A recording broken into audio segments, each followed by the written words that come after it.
এটাই ওদের শেষ আশা। ঘরে ফিরবে না কোনোদিনই আর তারা, যাদের মনে ছিল প্রতিবাদ। নো আইডি কার্ড, নো ভোটের জন্য তারা লড়াই করেছিল। আর আজ দেশের মানুষ no ID card, no vote আজকে কিন্তু পেয়েছেন। এর জন্য সার্থক আমাদের সেদিনের আন্দোলন।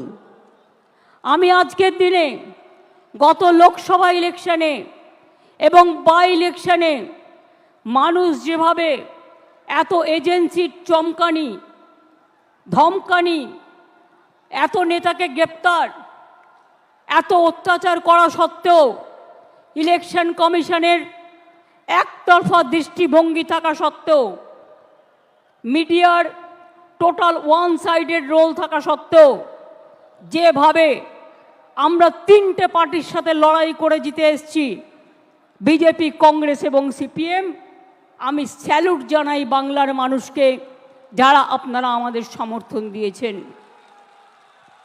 যারা দেননি আগামী দিন তাদের কাছেও সমর্থন আশা করব।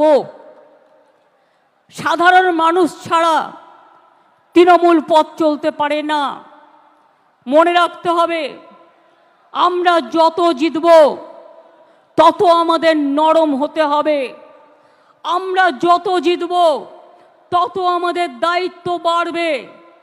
আমরা যত জিতব তত মানুষের কর্মী হতে পারবো। তৃণমূল কর্মী মানে তৃণমূল কংগ্রেস শুধু রাজনৈতিক দলের কর্মী নয়। তৃণমূল কংগ্রেস একটা সেবার কাজকর্মের প্ল্যাটফর্ম। মনে রাখবেন, এখানে আমি বিত্তবান চাই না, আমি বিবেকবান চাই।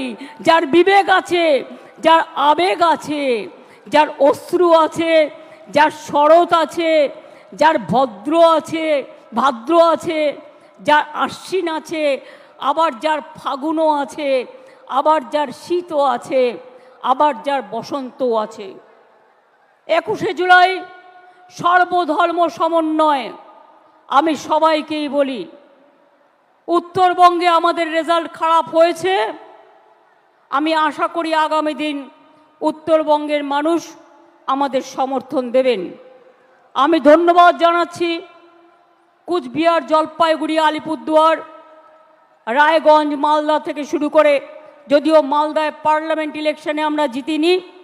আমি জানি না কেন আপনারা আমাদের ভুল বুঝলেন, হয়তো আমাদেরই দুর্ভাগ্য। একটা সিট কংগ্রেসকে, একটা সিট বিজেপিকে। ওরা কোনোদিন কিছু করেছে আপনাদের জন্য? করবেও না, মনে রাখবেন। কিন্তু তাও ভুল বুঝিনি আমি মনে করি মালদার আমসত্ত্ব 2026-এ আমরা পাবই, এই বিশ্বাস আমার আছে। কুচবিহারের মানুষকে অনেক ধন্যবাদ। অনেক লড়াই করে তারা জিতেছেন। রায়গঞ্জের মানুষকে অনেক ধন্যবাদ, তারা বাই ইলেকশনে আমাদের জিতিয়েছেন। রানাঘাটের মানুষ জিতিয়েছেন, গাইঘাটার মানুষ জিতিয়েছেন, মানিকতলার মানুষ জিতিয়েছেন, বরানগরে বাই ইলেকশনেও জিতিয়েছেন এবং ভগবানগোলা বাই ইলেকশনেও জিতিয়েছেন। এমপি ইলেকশনের সাথে সাথে আজকে গর্ব করে আমি মা মাটি মানুষকে কৃতজ্ঞতা জানাচ্ছি। মনে রাখবেন, বাংলা একমাত্র জায়গা যেখানে আমাদের ইলেক্টেড মেম্বার হচ্ছে পার্লামেন্টে 38%। নির্বাচনের আগে অনেকেই বলে 33% রিজার্ভেশন চাই মহিলাদের জন্য, কিন্তু করে দেখাতে পারে না। আমরা প্রমাণ করে দিয়েছি আমরা একমাত্র রাজনৈতিক দল যারা লোকসভায় 38% ইলেক্টেড মেম্বার পাঠিয়ে দিয়েছি এবং তারা আমাদের সম্পদ। আমাদের মধ্যে দেব থেকে শুরু করে, পাঠান থেকে শুরু করে, কীর্তি আজাদ থেকে শুরু করে, সত্যগুণ সিনহার মতো লোকও, তারাও কিন্তু ইলেকশনে জয়লাভ করেছে। একটা পার্টির সম্পদ সবাইকে নিয়ে চলা। হিন্দু, মুসলিম, শিখ, ইসাই আপোষ মে রহনা ভাই ভাই। মনে রাখবেন, 21 মানেই অঙ্গীকার, 21 মানেই ভাষা, 21 মানেই পথ চলা নবপ্রজন্মের দিশা, 21 মানেই মাটির আশীর্বাদ, আজানে প্রাণের সুর, 21 মানে গণতন্ত্র, অধিকার সুমধুর। 21 মানে ভালো থাকা, ভালোবাসা, বেঁচে থাকার ভরসা। 21 মানেই সংগ্রামী জীবন, আগামী দিনের আশা। এগুলো আমার লেখা, আমি আপনাদের বলছি এই কারণে এগুলো মনে রাখতে হবে। 21 মানেই তোমার আমার বেঁচে থাকার অধিকার। 21 মানেই নতুন উদয়, এগিয়ে বাংলা সবার। 21 মানেই যুগে যুগে ফিরে ফিরে দেখা। 21 মানেই শ্রাবণ বর্ষা, হৃদয়ে রক্ত লেখা। 21-এর একটা গুণ আছে, মনে রাখবেন। আর শহীদের রক্তে কখনো ব্যর্থ হয় না। শহীদের রক্ত সবসময় মনে রাখবেন মানুষকে ভালো পথে নিয়ে যায়। অভিষেক আপনাদের কাছে বলেছেন, অখিলেশ বলেছেন, অন্যরা বলেছেন। দু একটা কথা আপনাদের বলি আগে, প্লিজ দয়া করে বসুন, এখনই কেউ উঠবেন না। আমরা দায়িত্বে আসার কয়েক বছর আগেও মনে রাখবেন বাংলার দারিদ্র্য সীমার নিচে ছিলেন 57.60% মানুষ। আর আমাদের মামাটি মানুষের সরকার তার আমলে 57% থেকে কমে এটা এসছে মাত্র 8%-এ। ওটাও আমরা জিরো করে দেবো। মনে রাখবেন 40%-এর ওপর দারিদ্রতা আমরা কমিয়ে দিয়েছি। এর ফলে 1,72,00,000 মানুষ দারিদ্র সীমার কবল থেকে বেরিয়ে এসেছে। মনে রাখবেন লক্ষ্মীর ভাণ্ডার, কন্যাশ্রী, রূপশ্রীর জন্য আমরা 60,000 কোটি টাকা খরচ করেছি। আরও লক্ষ্মীর ভাণ্ডারের অনেক প্রাপক, বিধবা ভাতা, বাংলার বাড়ি আমরা ডিসেম্বর থেকে শুরু করব এবং আমাদের কাছে যে লিস্ট আছে তা নিয়ে কাজ হবে। লক্ষ্মীর ভাণ্ডারেই শুধু 2,15,00,000 মহিলাকে আমরা 40,000 কোটি টাকা এর মধ্যে দিয়েছি, মনে রাখবেন। বিধবা ভাতা প্রায় একটু বর্ষা তো 21-এ হবে, এটা ঈশ্বরের আশীর্বাদ, আল্লাহর দোয়া, শহীদের চোখের জল, আপনাদের লড়াইয়ের প্রেরণা। এ জল দেখে ভয় পাবেন না। রৌদ্র থাকলে বর্ষা আসবেই, বর্ষা থাকলে গরম আসবেই, গরম থাকলে শীত আসবেই। এটা প্রকৃতি মায়ের আশীর্বাদ বলে ধরে নিন।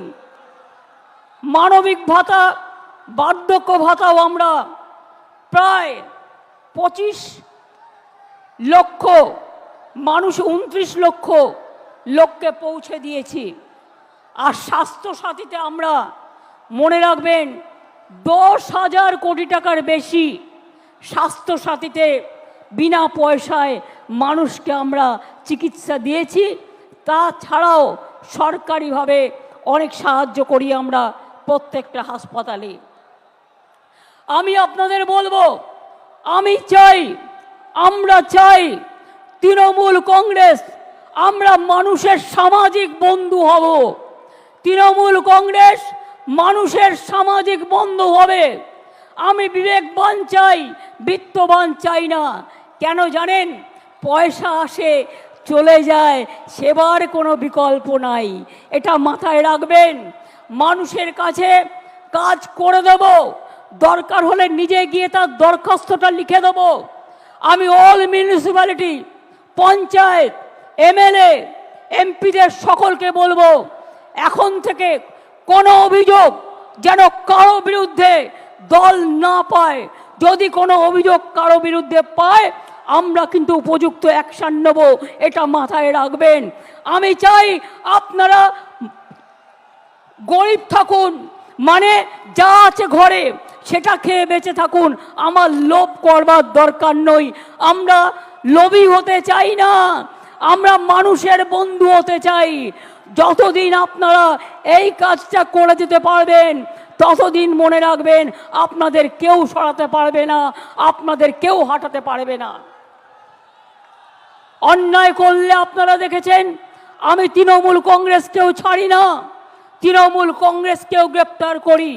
অন্যায় করবেন না, অন্যায় সহ্য করবেন না। এবং পরিষ্কার বলছি, মা বোনেদের সম্মান দেবেন। আরও বেশি করে সংখ্যালঘু, schedule caste, schedule tribe, OBC এবং আমাদের হিন্দু, মুসলিম, শিখ, ইসাই সবাইকে সাথে নিয়ে একসাথে বাঁচতে হবে। এই কদিন আগে মহরম হয়ে গেল, শুরু হয়েছে শ্রাবণী মেলা। ভোলে বাবা পার লাগাও, ত্রিশূলধারী শক্তি যোগাও। তারপরে আসছে দুর্গা পুজো। সব অনুষ্ঠান যেন ভালোভাবে শান্তিতে পালিত করতে পারি। ঈদই হোক, বকরি ঈদই হোক, বড়দিনই হোক, যে প্রোগ্রামই হোক, দুর্গা পুজোই হোক, কালী পুজোই হোক, লক্ষ্মী পুজোই হোক, সরস্বতী পুজোই হোক, পুজো কিন্তু এবার একটু তাড়াতাড়ি এসে গেছে। আমি আপনাদের বলবো, আমাদের সকলকে, আমরা বাংলার অস্তিত্ব রক্ষা করব। বাংলার অস্তিত্ব রক্ষা করবেন তো? বাংলাই কিন্তু দেশের অস্তিত্ব রক্ষা করবে। তার কারণ বাংলা ছাড়া দেশ চলতে পারে না। মনে রাখবেন, জাতীয় সঙ্গীত কার লেখা? রবীন্দ্রনাথ ঠাকুর। তার জন্মভিটা কোথায়? বাংলায়। এই মাটি জাতীয় সঙ্গীতের হোতা। মনে রাখবেন, নেতাজি সুভাষচন্দ্র বোসের জয় হিন্দ স্লোগান বাংলাকে স্বাধীনতা যুদ্ধে তোমরা আমাদের রক্ত দাও, আমি দেব স্বাধীনতা, দেশকে এগিয়ে দিয়েছিল।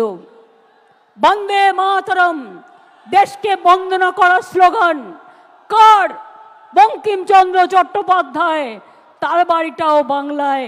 মনে রাখবেন, আমাদের গান্ধীজি গুজরাটের মানুষ হলেও তিনি জীবনের অধিকাংশ সময় কাটিয়েছেন বাংলায়। এটা কখনো ভুলে যাবেন না। এবং 3টে জায়গায় স্বাধীনতার আগে স্বাধীনতা ডিক্লেয়ার হয়েছিল দেশে।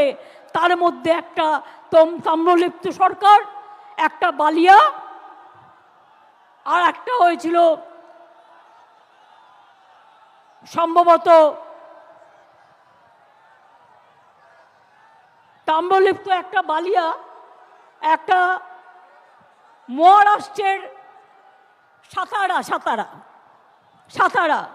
কাজে বাংলা ছাড়া স্বাধীনতা আসতো না, বাংলা ছাড়া নবজাগরণ হতো না, বাংলা ছাড়া সতীদাহ প্রথা নিবারণ হতো না, বাংলা ছাড়া বিধবা বিবাহ চালু হতো না, বাংলা ছাড়া বাল্য বিবাহ বন্ধ হতো না, বাংলা ছাড়া বর্ণ পরিচয় কোথায় পাবেন? ও আমার দেশের মাটি, তোমার পরে ঠেকাই মাথা। সারে জাহাঁ সে আচ্ছা হিন্দুস্তান হামারা, এটা মাথায় রাখতে হবে। বিজেপি আন্দোলনে পড়ে না, সব সময় চলে যাচ্ছে এখানে সিপিএম, কংগ্রেস আর বিজেপি মিলে। আমার কাছে 10 লক্ষ গভর্নমেন্ট চাকরি রেডি আছে। একটা কাজ করতে যাচ্ছি তো কোর্টে গিয়ে পিল খাচ্ছে, আর পিল খেয়ে বন্ধ করে দিচ্ছে। কখনো বলছে 26,000-এর চাকরি খাই, কখনো বলছে 42,000-এর চাকরি খাই, কখনো বলছে ওবিসি উঠিয়ে দাও। না, উঠবে না, কারো চাকরি যাবে না। ওবিসি নিয়েও আমরা লড়ছি। জেনে রাখবেন, আমরা সুপ্রিম কোর্টে গেছি, আমরা লড়াই চালিয়ে যাব, আমরা লড়াই করব। 2 কোটির ওপর মানুষকে ওবিসি সার্টিফিকেট আমরা দিয়েছি।